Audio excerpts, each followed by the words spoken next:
بما ان الكارديجانز ترندي جدا بقالها فتره وخاصه كمان السنه دي، ديفاكتو منزل مجموعه كبيره جدا منها على الابلكيشن. دخلت اخترت مجموعه منها وعملت لكم لوكس خطيره تجمع ما بين الكارديجانز وما بين المونوكروم لوك اللي هو كمان ترندي جدا وانتوا عارفين ان انا شخصيا بحبه قوي. ديفاكتو ستوديو طبعا. لينكات كل القطع هتلاقوها موجوده، كمان هحط لكم الاكواد في الفيديو. اعتقد ده موجود منه كذا لون، وده ستايل تاني جبته باللون الجراي.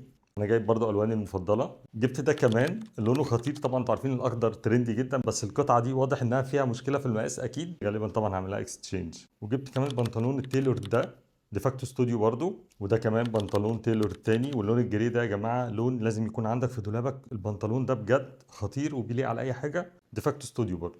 اما البنطلون الكوردروي ده قطيفه اللي هي المضلعه، ده خطير قوي برضو. انا جبته باللون اللي هو الزيتي ده، ريجولار فيت تحفه، ده عاجبني جدا برضو. وجبت تيشرتات عشان تبقى بيز لاير البسها تحت الكارديجانز. بصوا ده بكم باللون الكريم كده، وده لونه ابيض نص كم.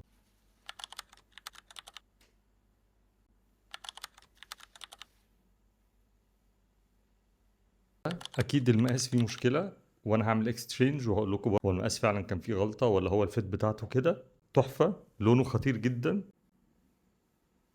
عاملين عروض قويه جدا دلوقتي، ولو استخدمت كود خصم سويسي وانت بتشتري اي حاجه من ديفاكتو هتاخد عليها خصم 10% زياده، حتى لو الحاجه دي عليها خصم.